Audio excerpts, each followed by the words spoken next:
Taylor Frankie Paul. She is the golden nugget for ABC and The Bachelorette. She was supposed to be. They are revitalizing this very lucrative franchise with her as the star. They have hitched their wagon. They have put all of their eggs in her basket. So I'm sure that they were like, oh shit, this is really bad. We need to bury this and we need to forge ahead. The mics are hot and so's the gossip. Let's get into it in 3.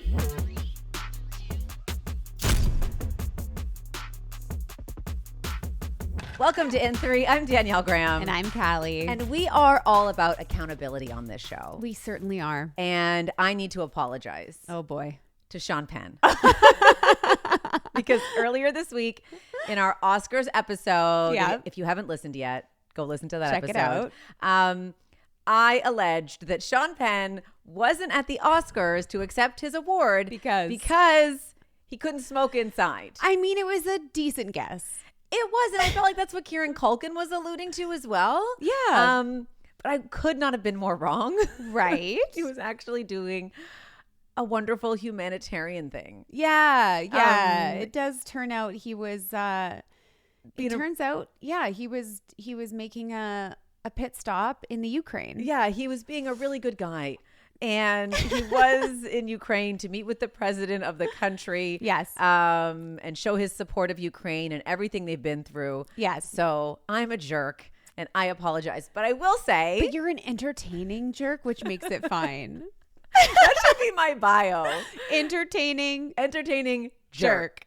But I will say he was seen getting out of a car in Ukraine holding a box of cigarettes. So you're not that wrong. It could have been a little from column A, a little from column B. Anyway. And alas. I'm sure he did a lot of smoking while he was there. Yeah, it sounds like he was well supplied. Okay, well, we love an accountable queen. I am nothing if not accountable. Absolutely. That is true. Absolutely. Stand by that. Let's move on to Buffy the Vampire Slayer, the reboot that was supposed to happen that a lot of people were really excited for. Yeah. It was supposed to come to Hulu. Sarah Michelle Gellar, it took her a while to kind of even get her head around the idea of the reboot and how it had to feel for her in order for her to want to revisit it. Totally. Chloe Zhao, Oscar-winning director, who was also nominated for an Oscar over the weekend for Hamnet. We're working together on this. Yes. And have really found like a partnership and a synergy and a vision to bring this to life. Exactly. And now not happening. It's not happening. Not happening. No, it's been canceled. Yeah, I know. Yeah, it did seem like it was moving forward, quickly. Yeah. And it is the era of reboots. And so it did feel like very natural. I mean, they are, they did I Know What You Did Last Summer. They've done a Scream 50,000 and then Buffy. And it all felt like, yeah, that makes sense. Yep. Scrubs is back. Like, bring it back. Why not? And I actually Clueless. What is the other one? Legally Blonde. Like, we're going back. All of that. Yeah. No original ideas. No. And so it made a lot of sense. And I think like the fans were really excited about it. So to hear that it's been scrapped is shocking. It is, especially when you've got Chloe Zhao attached to it. Exactly. This woman is making cinematic masterpieces, winning Oscars, and she's like, I want to dip my toe. I want to do the Buffy. I want to do the Buffy. Okay. And it would have been fantastic with her behind it. Sarah Michelle Gellar said it kind of came out of nowhere. This decision from Hulu. From Hulu. So it was, Oscars were obviously on Sunday. On Friday, they got word it's not happening. And what she said was, Sarah Michelle said, we had an executive on our show who was not only not a fan of the original, but was proud to constantly remind us that he had never seen the entirety of the series and how it wasn't for him. So this person not in your corner. How do these men get these positions? Like, goodbye. Goodbye, sir. Yeah. It's too bad. I wouldn't be shocked if like Netflix or another major production team came and scooped it up. I think we haven't seen the end of it. I agree. I thought it was funny. I mean, maybe she didn't mean for it to be ironic, but Chloe Zhao showed up at the Oscars like in full funeral attire. Oh, you're right. She had a full black veil. So it was like, death to that concept. But it never is because it's already fully fleshed out. They've already done the work. Some other company is going to come scoop it up Yeah. and reap the rewards of the, you know, very much alive and well fan base. Yeah. So before we line up the show and the big topics we have, reminder to subscribe, follow along on all your audio platforms and YouTube as well. Yeah, we're over and there. catch and up socials. if Yes. you haven't already, because we've had a lot of action over the last few weeks. Interviews with the Summer House cast, special Oscars episode. If Yeah. you haven't caught up on all the extras, do so. We are doing like more content right now. We are, yeah. It's been a really fun time, and hopefully you guys are all enjoying it. So go check up on those, catch up, like, subscribe. All Show those us things. some love. Thank you so much. You are the best. Okay, today's show, we are opening it up with Taylor Frankie Paul. Gotta. And the week, months, years this woman's been having. Because, wowza. She is, as they say, crashing out. The most epic crash out. The most epic. And I imagine some crash outs happening at ABC right now. Oh, yeah. Yeah. No, those execs are sweating. Whoo! Are they ever? Yeah. There's a lot there to that story. There's a lot. Yeah. And it's like we can joke about it, but there's a lot of heavy stuff in there. There is. Yeah. So And it's interesting timing. I mean, interesting, chaotic timing with The Bachelorette. set to premiere Moments away. in days. Yeah. It's quite a time. Yeah. And then we're going to talk about Rebel Wilson, who is not a person we would normally talk about on this show or get a lot of our attention. But this story does need to be discussed because it is a large theme Yes. of smear campaigns and her hand in some serious allegations of reputational warfare. Wow. Like yeah. some really dark things that Rebel has allegedly done to destroy a person. This is a crazy story. It is. And I think you're right. It actually speaks to like a bigger theme and to some other, big Yeah. lawsuits going on, including Blake Lively's. This moment in time with this Rebel Wilson story will have a massive ripple effect into Hollywood. It will. Yeah. And I think what it does do is, we've heard about this term smear campaigns. Yeah.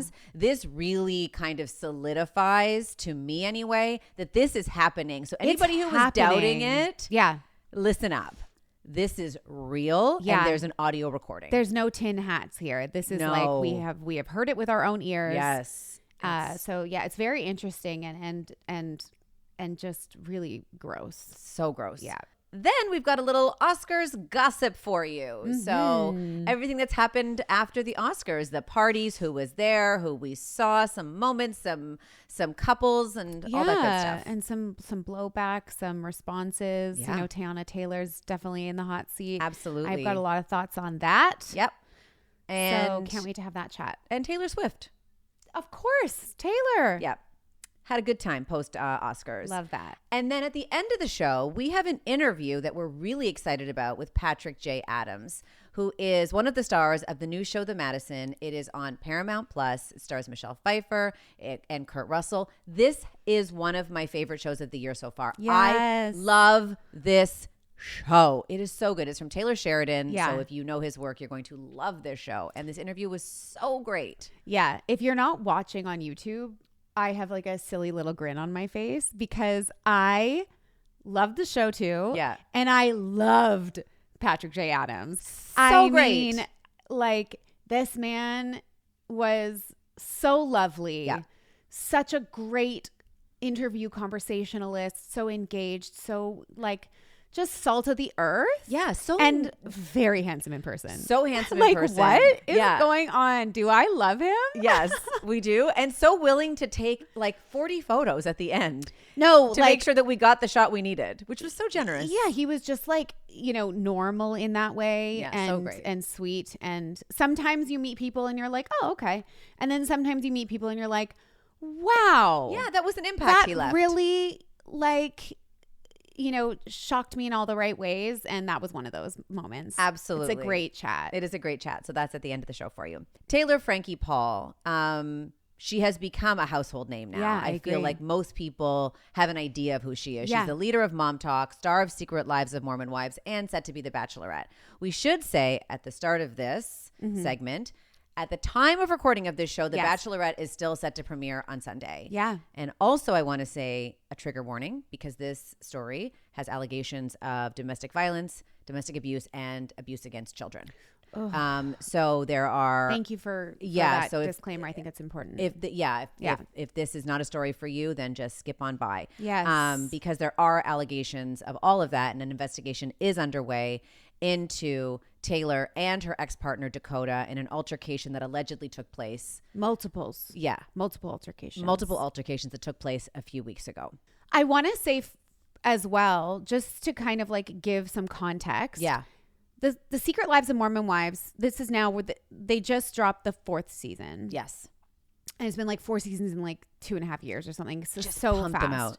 And the whole show was inspired by Taylor Frankie Paul and her sort of messy life. Yeah.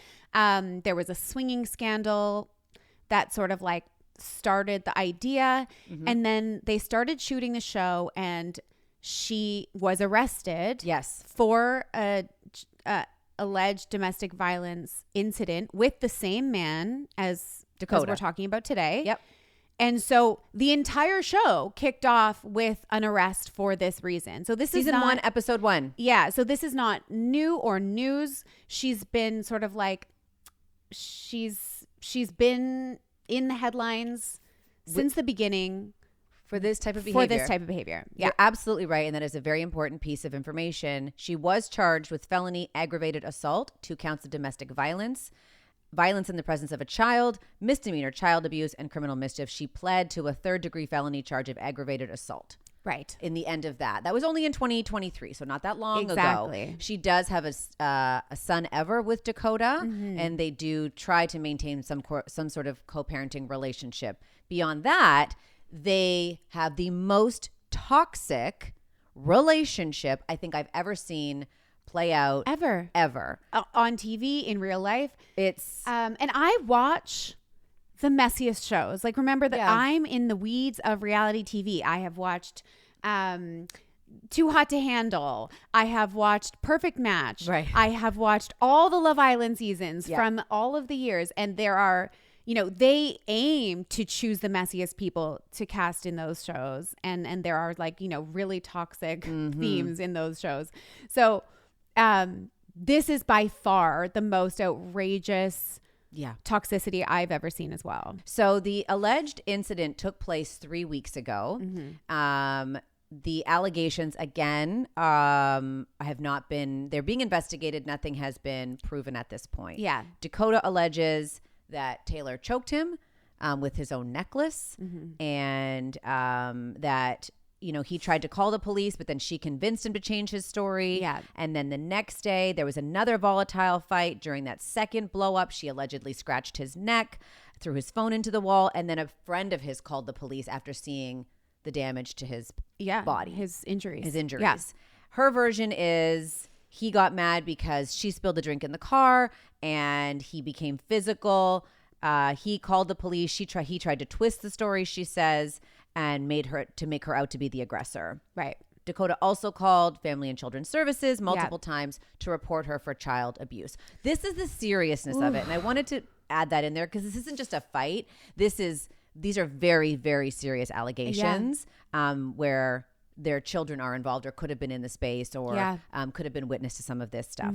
So it is very, very worrisome and very troubling. The thing about this is this happened 3 weeks ago, and she stepped out at the Oscars on Sunday like no care in the world. Yeah. Like there was nothing going on. Well, it sounds like up until a couple of days ago, they thought that this was going to kind of be buried, and they were trying to operate in robot mode, being like, blind. Hear no evil, say no evil, monkeys.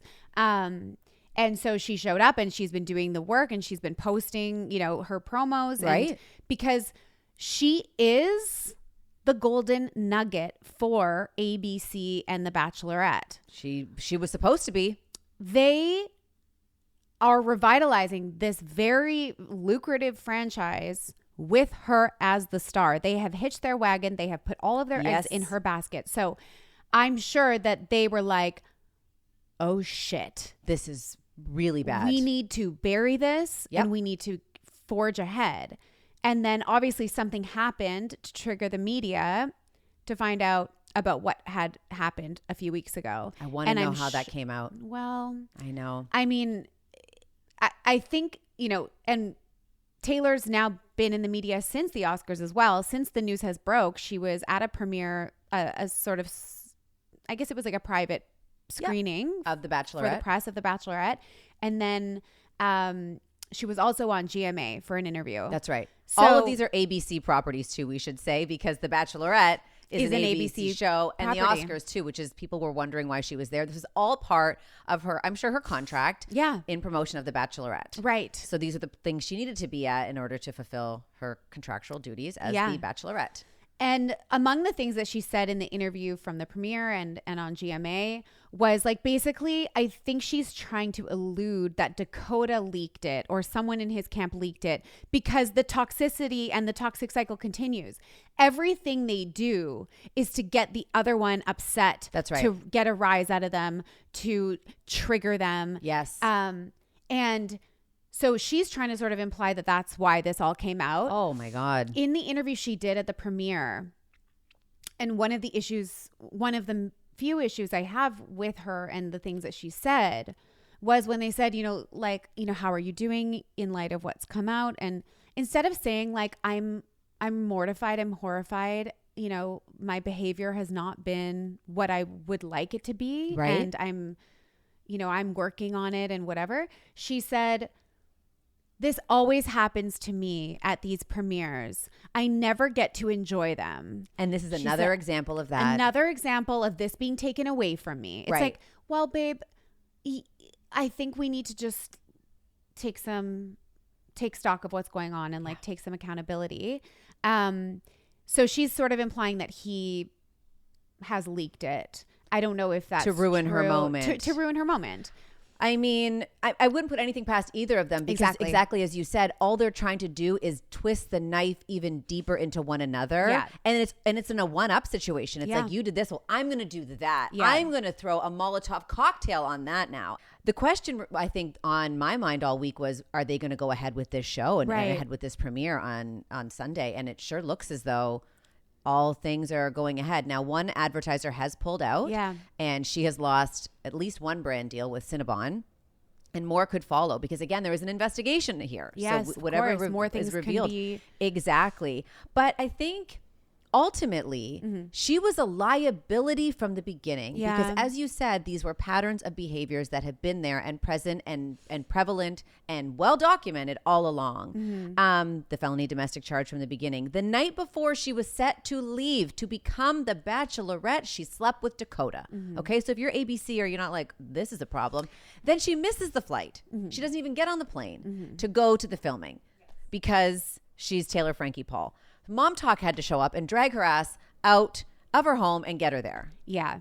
And the thing is that, the production companies are linked, right? It's not like the ABC producers wouldn't know about what's, been shot on Mom Talk or on Secret Lives of Mormon Wives and vice versa. So, eyes wide open, they knew that she was showing up, in a way that would look extremely messy eventually because they knew that we would see this footage play out on the Mormon Wives, which was released a couple weeks ago. Exactly. And when we had talked about The Bachelorette and, Taylor Frankie Paul a few weeks ago, I was like, wow, what a great strategy having the Secret Lives of Mormon Wives season come out just before The Bachelorette to like bolster and amplify, both the sort of the exposure. Hype. Yeah. Now I'm like, Whoa, what were you thinking? Because this is a bad look. As someone who has watched The Bachelor and The Bachelorette, I watched it for a decade before I sort of like, just dipped out for a minute. And obviously we're back. But that like the main theme and the things that come up to bite people in the ass are like if they did have an entanglement that was like messy right before they left, both as like, the main person and as a contestant. Absolutely. Like if people find out like you had a girlfriend back home or you were still talking to them or you were like, wait for me. Like that's a bad thing to have happen on this show. Yeah. And The Bachelor isn't Love Island. It is the squeakiest, cleanest one. It's the family version. It's the one that I was watching with my mom at, 15. It has hometown family days. Viewing. Yes. Yeah. It's the wholesome family. It's wholesome. It's good. It's happily ever after. It's find your person. Yeah. It's all of that. So It isn't messy. So even for me, like I'm watching The Secret Lives of Mormon Wives right now, and I'm like, well, what the heck? Because it really does appear, and I don't think anyone would disagree, that she agreed to the show to stick it to Dakota. 100%. I just wanted to, because I'm not quite there yet, but I wanted to watch the last episode so that I had like a framework for today. I watched it this morning.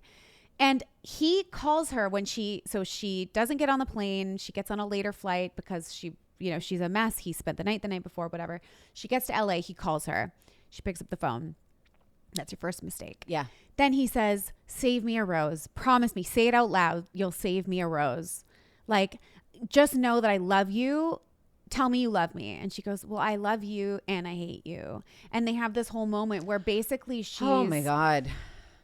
She's like, I will wait for you and I'll save you a rose. And I'm just like, yikes. Yes. When we first heard that she was cast, I was so happy for her. Because I was like, oh, yes. Let's find her a guy outside of this Provo, Utah bubble. Yes. Outside of these toxic men who are no good to any of those women. Let's find her like a really good guy who's been hand selected. Yeah. And give her a break. You know, they always compare her and Dakota as like an addiction. Like, let's, get her out of there, put her in rehab, basically. Yeah. And so Good guy it's just rehab. disappointing, I think, to see that it went that far so late into it.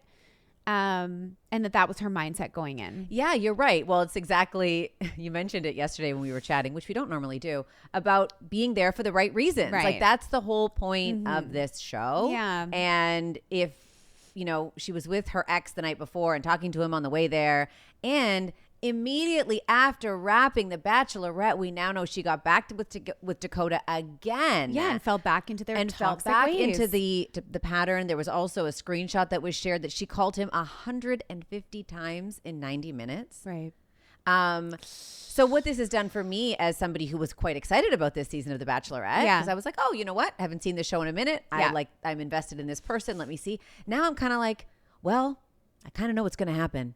She may or may not find a person, okay, within the journey of the show. Yeah. But ultimately, obviously, that doesn't work out. I'm not trying to spoiler alert anybody, but we can put two and two together here. Yeah, and if you got right back in the arms of Dakota the minute you left filming in LA, which tells me, do I want to get emotionally invested in the stories of these men that you dated? Not really, because you just went back to the same bullshit. I want to say one funny thing. So as I'm watching the season, as we talked about, Harry Jowsey makes an appearance. Yeah. And Harry Jowsey's origin story is Too Hot to Handle, where he got engaged to the girl that he met on Too Hot to Handle on the at the reunion that was virtual. I don't know, there was a twist tie ring. Anyways, just saying, he is known to be the most problematic, red flag, toxic. Like, that's his whole brand. Yep. Okay. Leans right into it too. He comes to hang out with Taylor. Mormon. Yeah. On a trip that Dakota is on. Yep. He's sitting there. Dakota and Taylor get into it in their toxic, messy, like at the height of their toxicity. And even Harry, who is known to be the most toxic man, was like, whoa. Too much for me. This is crazy. Like, he was like, I can't be here. He was rattled. Like, the idea of Harry Jowsey being like, y'all are toxic. This is too much. And you people don't even drink.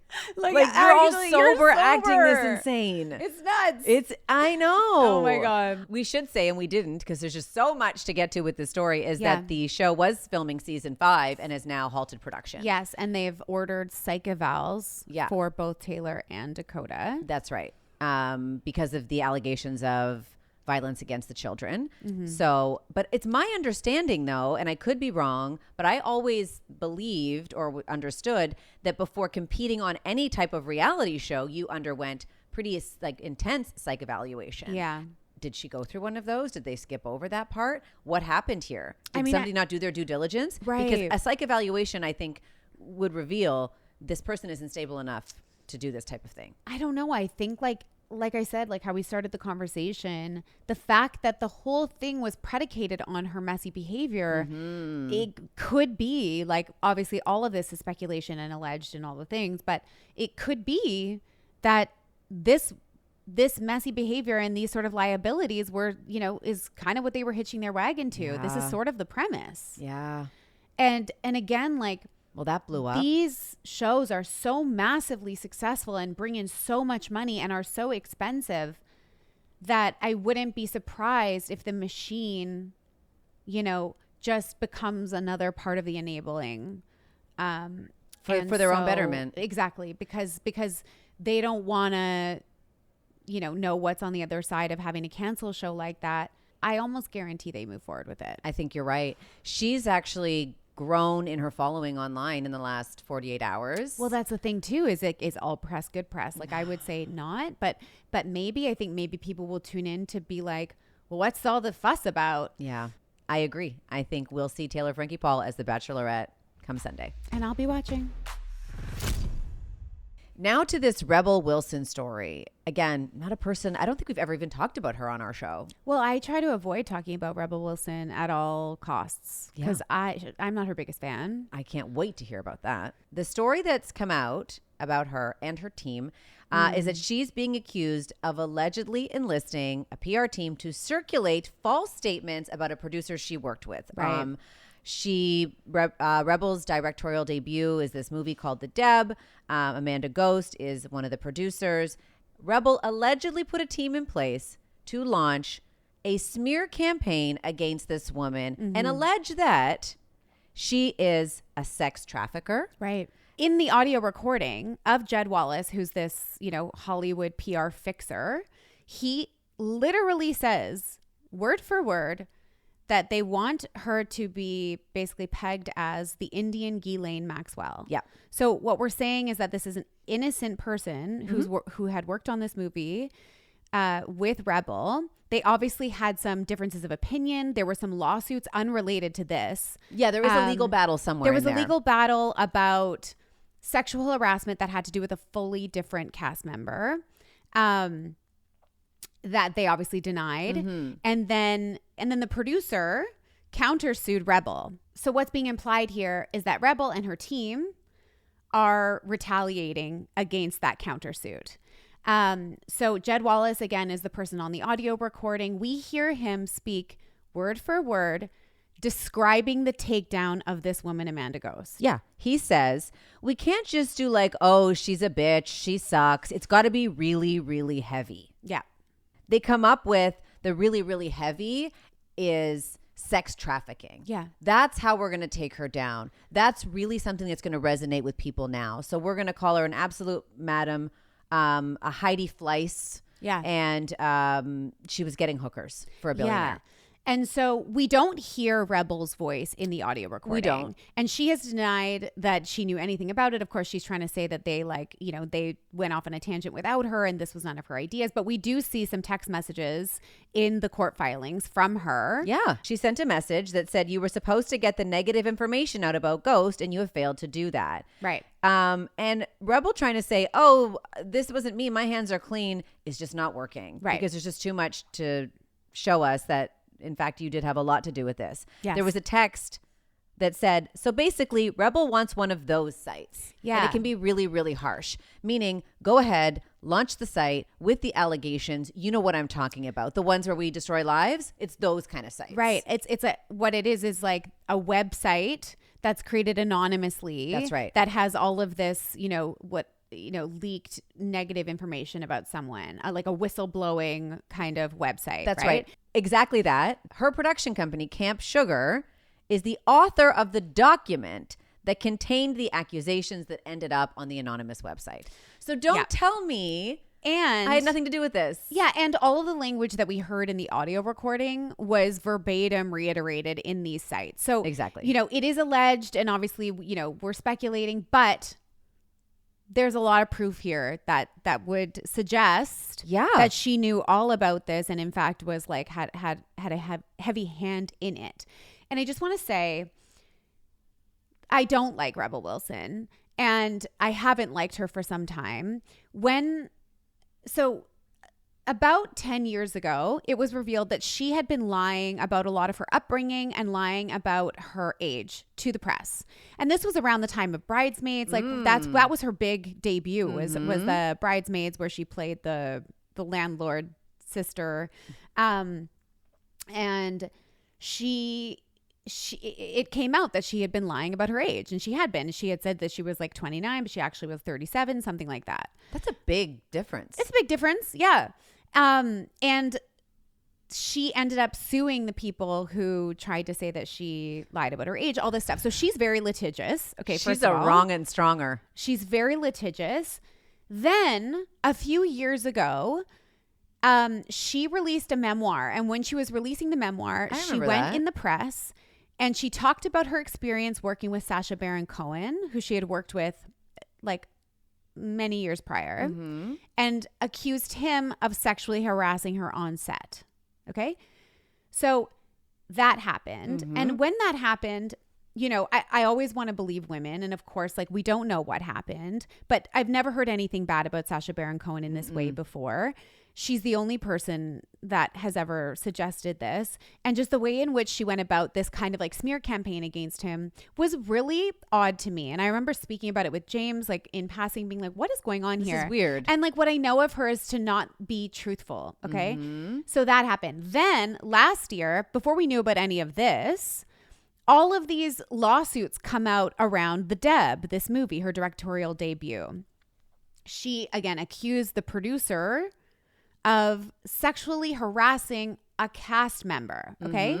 So follow the puck. It's a little complicated. No, I'm paying attention. So she accuses the producer of sexually harassing the lead cast member. Right. That the female lead cast member involved in, or her name was involved in that story, came to Rebel and said, that's not how it went down. So even the person that was like, whose name involved, was, oh my God, said, no, it didn't happen. And Rebel was like, she's lying. She told me that's not, like, I'm like, what do you mean? You're telling someone else what their happened to them was?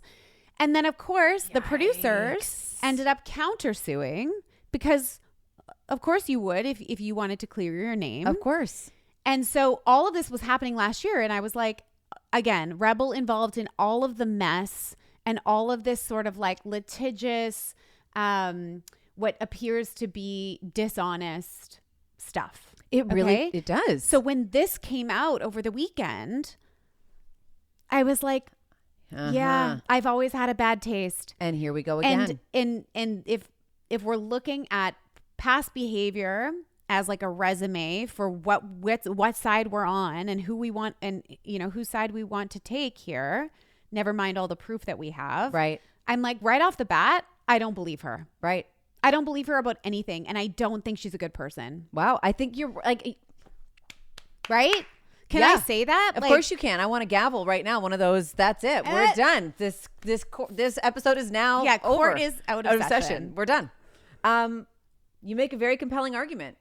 It's true. Yeah. There's a lot there to say that Rebel Wilson isn't the most honest person. From what you've explained and what we now know, she seems like the kind of person who doesn't have an issue pushing the trigger button for, let me destroy your life. Let me launch a campaign against you. Right. Like, it just seems very casual for her to go ahead and make allegations against people. Right. Which is just also so mind-blowing to me. The parallels between this and the Blake Lively and Justin Baldoni story are not just this smear campaign. It is actually the players involved. Yeah. So the people involved in the voice note and who were involved in those meetings and have been disclosed in the court documents there are a lot of similar people that were also implicated in the Blake Lively, her allegations of having a smear campaign against her. Right. Okay. So the same players are in both play. stories. Yeah, these are crisis PR people and big players in Hollywood who clearly have a playbook. Yeah, and I would say, you know, in Blake's case, not that hers is like less important. Obviously, it's very important to her. Her smear campaign,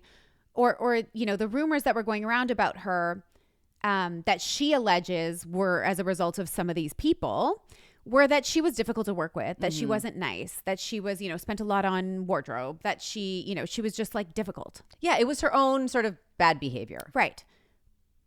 This Rebel Wilson issue, they're not just like, oh, this person's not nice to work with. They're trying to plant a rumor that is not only criminal, but like would destroy life-destroying a life, your family, your credibility as a professional, and your credibility as a human person. Correct. There were people that questioned the legitimacy of, do these smear campaigns really exist? Do people actually do this? Yeah. And I think now we have quite a bit of evidence to show, no, there are people who have teams of people who put these things into place, who place these stories, who build these websites, who create these narratives to destroy lives. So now this, for me, cannot be questioned anymore. Hollywood has this wing of people that do this. Yeah. And this for me is so dark.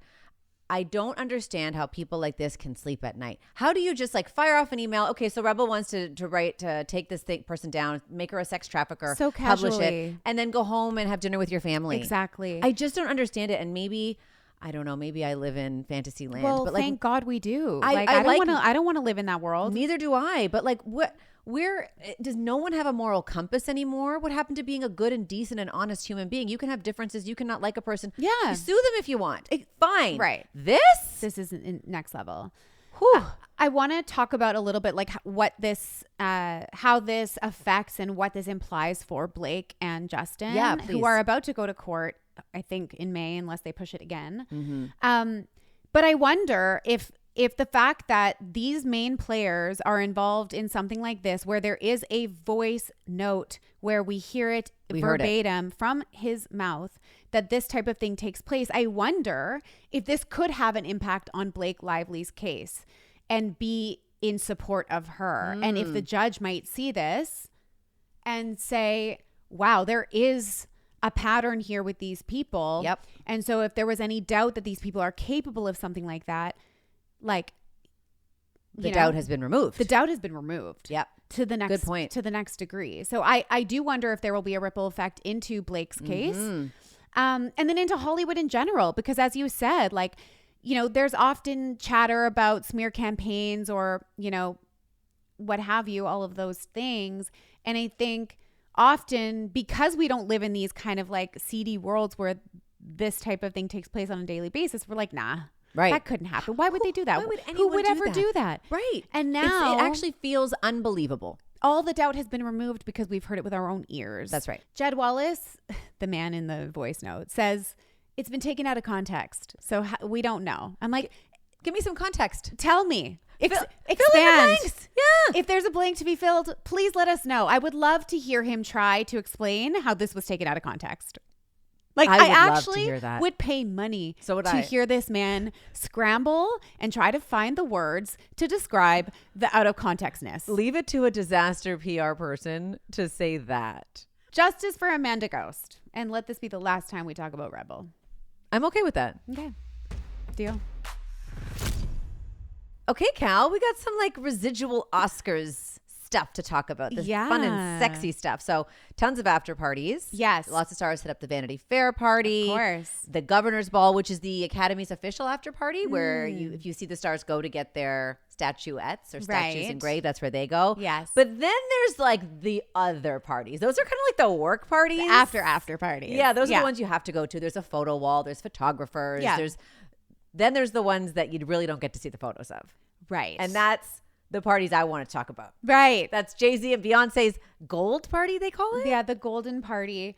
And it does seem as though Tay-Tay and Travis attended. It looks like they had a great time. From what I read, people said they were on the dance floor with all their friends, having the best time. Emma Stone was there, Michael B. Jordan. People were apparently swarming Michael B. Jordan. Oh. And I just thought to myself, maybe this is where you could meet a woman. Right. Maybe this is your chance. Your parents probably aren't there. Well, I don't know. His Or mom, maybe they were. His mom might have been there. But yes, Travis and Taylor stepped out for the night. We which did is fun. see a photo of them. We did. Just their feet. That's it. But we knew. Just a foot, a shoe. But there they were. Mm-hmm. Which, yeah, I mean, I want to party with all of those people. I would kidding. attend that party. The Vanity Fair party, I think like the theme was naked. So naked. So many naked people. Again. With the nudity. Hudson and Connor from Heated Rivalry. Of course, they're all up in that business. Of course, 100%. they're all up in all of the parties. But they were like essentially topless. Yep. Just with like sheer Just tops. sheer. They're so cute just living their best lives They together. really are. They really are besties, aren't they? They really are. Yeah. And they are just riding this rocket ship They together. really which are. is so fun to see. A couple of other things that have come out from the show itself. One of which is Teyana Taylor on the actual Oscars red carpet before the show began. There was obviously an altercation that she had with a security person. All we saw was her reaction, which was obviously caught on camera because there's so many cameras around, where she was visibly upset. Very. And asking why someone had put their hands on her, That's essentially. Right. Why are we touching people? Don't touch me. Don't touch me. No. Use your words. Do not touch. Use your words. Exactly. Sir. I don't care your role in this red carpet. You don't touch people. Absolutely. And then Teyana at the show itself, during the show, she was so visibly excited. She's a very animated person. She was dancing. She was dancing when Battle After Another won for Best Picture. She grabbed Paul Thomas Anderson in a headlock. Okay. As they were walking up the stairs. And I think she had said in an interview before, like, God damn, if he wins, like, he's got to be ready for the headlock. Like, this is like a thing for them. This is her thing. And you know when you're like, what is it, cuteness aggression? When you're just like so happy that you want to like, of course, squeeze someone, you know. And I think that's kind of like the vibe she was giving. Exactly. Just like overcome. Of course, we can't have nice things because the world was like, what's going on with Teyana? She's out of control. What's she on? What's going on? And I just was really annoyed by that and upset about it. And so was she. And I just wanted to read the post that she posted as a response to the people calling her out for doing too much. She said, the world holds so much misery that miserable hearts forget the face of happiness. Oh. She was exuding pure joy. Leave her alone. Yeah. She had a great night. Yeah. Leave her alone. Leave her alone. Save for the security guard. I did hear that inside the show, the announcer that we got to look at? Yeah. At one point, they were like, oh, there he is. This is the guy. They call it the voice of God oftentimes in an award show because you just kind of hear it. Apparently, he called the Oscars the Winter Ozempics. Oh, my God. Yeah. And then told everybody in the room, don't take yourselves too seriously. This is supposed to be We're fun. okay. This is a good time. You can laugh. Yeah, you can laugh at that. Wendy McLennan Covey, who was a cast member on Bridesmaids, was noticeably absent from the reunion, has revealed the true and real reason why she was absent and excluded from that reunion on stage. Yes. The real reason is, she says, quote, I'm tired of looking like a melting candle, so I had to skip the Academy Awards because she got a neck lift. That's right. We love a transparent queen. We do. I thought that was she's so funny. Melting candle, very relatable.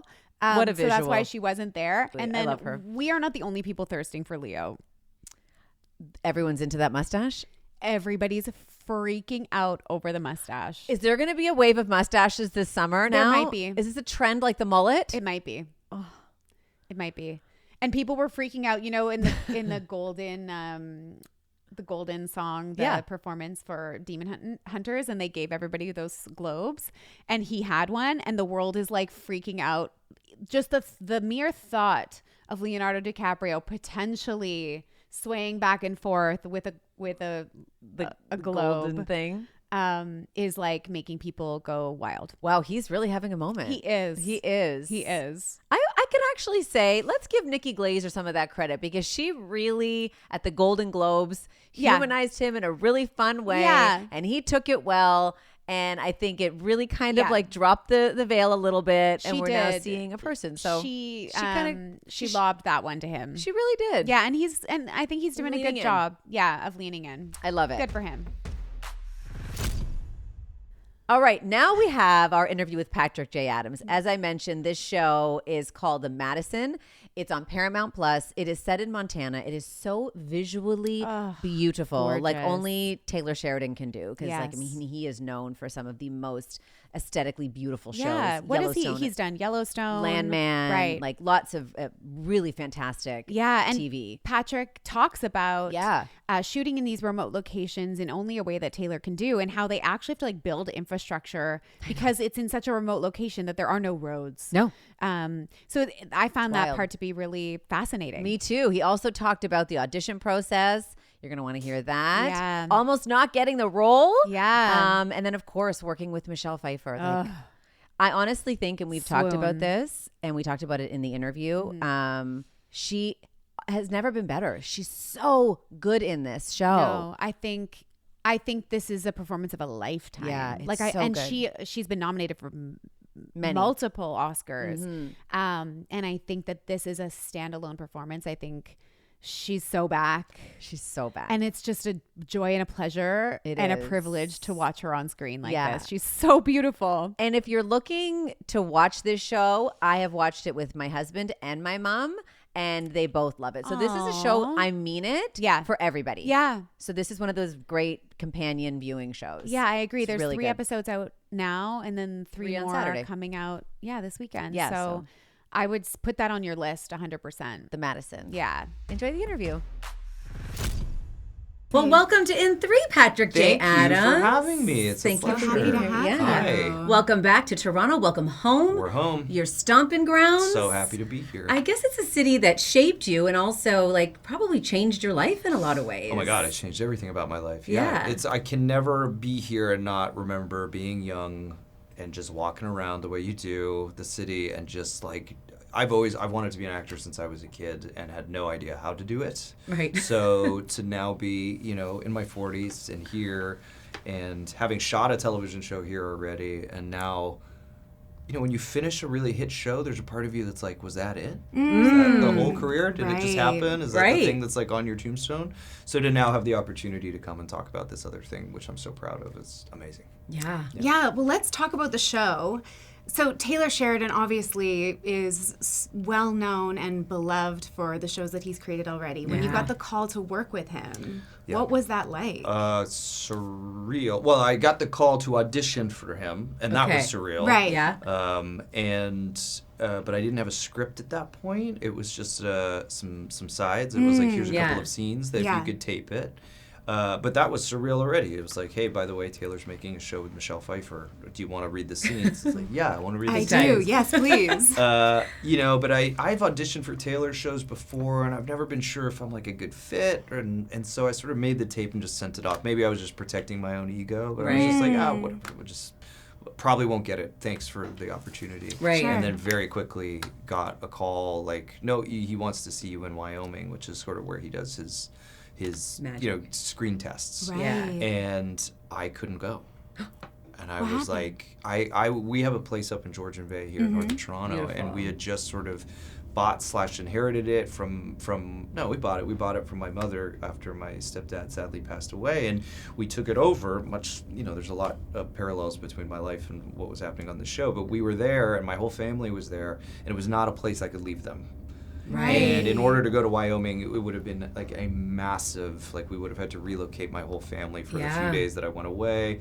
So I had to be like, look, I love this. I would love to come meet you. I cannot be there. My family and I are in a cabin in the middle of nowhere. Yeah. I mean, that is a wild parallel. Yeah, Weird. and luckily I think maybe there was some part of that resonated or that he Yeah. understood, because they were like, okay, you could make another tape from a distance, and so they let me make this follow-up tape with some new scenes, and then a couple of days later I got the word that I got the job. I almost nailed feel it. like making that call to not go says a lot about your character and maybe I'm about hoping that's what somebody. happened. I That's the think story it I was does. telling myself. Yeah. I've never connected with Taylor so about it, interesting. but yeah, it felt it was a weird thing, because I'm not usually that. I'm Canadian to a fault. Right. I'm like, Yeah, what can I like, do? How can I yes. help? I'll do whatever you want. So sorry. But in that moment, it felt like I was like, I can't. I want this Yeah. job. I'd love to do this. This sounds amazing. I can't do that. And it Hmm. felt actually, good to be able to say that Yeah. and feel confident with the work I was sending in with the tape. And I mean, maybe we'd be telling a very different story if somebody else was sitting in this chair Yeah. right now, and I was not. But Right. yeah, I'm glad it worked out. How did you celebrate? Jump in Georgian Bay? Yeah. Oh yeah. We'll do that anyway. Exactly. Yeah. I mean, I did the same thing I do with any job, which was celebrate for about 3 seconds and then suddenly go into go a back panic. and Panic? down. Yeah. The panic of, now I have gotta to do do this. Yeah, now we actually have to go and Yeah. work with Michelle Pfeiffer and hope that you stand up to that. Yeah. I wanted to ask you about that because you mentioned always wanting to be an actor. Could little Patrick Adams have imagined working with Michelle Pfeiffer and Kurt Russell? Big Patrick Adams can imagine it. No, it was. I still have the feeling Michelle is like a dear friend now, and I still, when I get around her, I have to go stop. Be cool. It's your friend. She's your friend. Yeah, no, he never could have imagined it. He wanted it. He had big dreams, little Patrick, but no, I'm definitely like way beyond what I ever would have imagined for myself. She is, I mean, you all are, but she is really spectacular in this show. Unbelievable. She is. Now I am like off book on Michelle Pfeiffer performances now because I made the mistake of watching everything that she ever did again while we were working together. Sure. And I don't think I'm exaggerating when I say this is right up there with the best that she's ever been. I mean, would we said agree. that. Yeah. Unbelievable. It's really compelling. Yeah. Well, you've obviously played a big city lawyer, and now you're playing sort of a big city guy who has to make it work in the country. Yeah. How do those two experiences compare, filming in the city and then now filming it in this beautiful countryside? I think shooting Suits, Suits was such a dream job, but in terms of our location, it was a warehouse in Downsview, Ontario for 6 years. It's a very glamorous show, and we're in a building, and it looks like we're in New York. For the most part, we're in a warehouse up in Downsview, and so if anything, it just gives me a lot of gratitude because for this, we would drive out into the middle of absolute paradise and watch the sun come up over the Madison River and the steam rising from the river and elk going by and eagles flying. And we'd, spend the day down on this giant piece of property, and then the sun would start to set, and you'd see the sky light up, and it was like, oh my God, that was every day of work. Wow. For 3 months. What and a dream. So, and that's not without its own problems. Then the wind kicks up, or Of course. I'm an actor, so you always find Not something the to wind. complain about. Right. But when that is your set rather than the inside of a Downsview warehouse, it made me just deeply, deeply, deeply grateful. And these are rare opportunities. I mean, Taylor's one of the few people that can even shoot in places like that because it's so complicated. You have to build infrastructure, you have to build roads, it's not a simple thing. So this is truly a once-in-a-lifetime experience, and it wasn't lost on me. Yeah. Very cool. I love this fish out of water element of the show. Can you recall a time in your life where you were like, I am deeply uncomfortable and feeling really fishy out of water here? So many times. It's more of my life than not, probably. Same. My sister lives, she's not exactly off the grid, but she lives in a cabin in the west coast of Canada. One sister lives in the Yukon, and one sister lives in a place called Haida Gwaii on the west coast of British Columbia. I don't know if you've been there. Yeah, Stunning, but very wilderness. Remote, yeah. And she's lived there for 20 years. And so, when I first went to start going visit, I grew up in cities. I wasn't like a kid that grew up camping and stuff, but she has always been an outdoors person. So anytime I went to go hang out with my sister, we used to go on road trips when I was like 18 or 19, we went on a long road trip, and I was like, well, what hotel are we staying at? She's like, we're not staying at hotels. We sleep next to the car off the side of the freeway. That was my sister, hardcore. That's so amazing. She's been a person in my life that has always been like, no, you have to chop the wood to make the fire to stay warm, otherwise you're going to freeze to death. That was my sister. Leave it to a sibling to put you in those fish out of water situations. Totally. Absolutely, right? every Yes. single But those time. are the skills that I've always wanted, I've been a city kid, but I didn't want to be, so she's taught me along the way how to be a little bit more self-sufficient. Love that. Yeah. Thanks, sis. Yeah, seriously.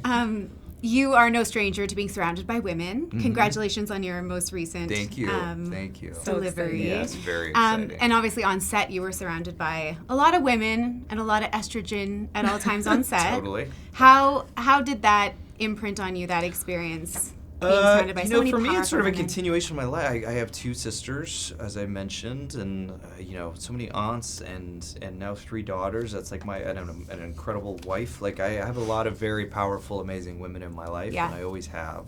And this has just felt like an extension of that, just adding more people into it. But I feel like I kind of naturally understand how to exist in that. Yeah.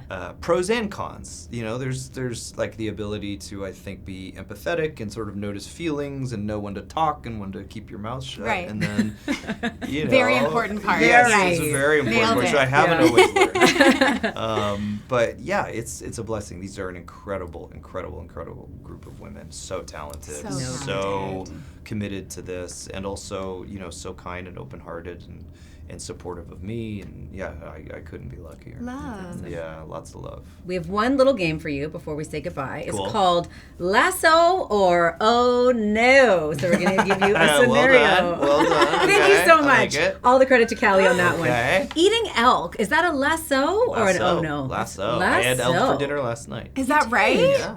Wow. We had a couple not a different big things, deer. but we had oysters and elk sliders from Union on Ossington. Nice, great spot. Yes. That's our head. Yeah. Going in the outhouse. Lasso or oh no? Lasso. Okay. I mean, yeah, lasso.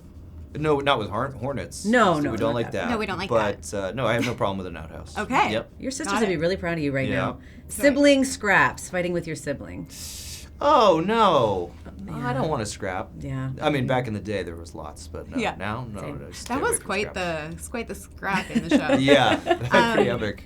Doubling or tripling up layers of socks to make boots fit. That is very. You know, it's funny you mentioned that because I was watching it the other day, and I know that that's not comfortable. No. I mean, if you have to, and it's the only boot, but I know that's kind of. I don't know if you'd get a blister, but something would happen to your feet if you had 3 rows of Yeah, it wouldn't socks, feel right? great. And you had to hike a lot. Yeah. So, but look, if it's the only way you can fit into the boot, I then guess maybe you gotta that's do what you gotta gotta do do. what you gotta do. Last one, swimming with your clothes on. No.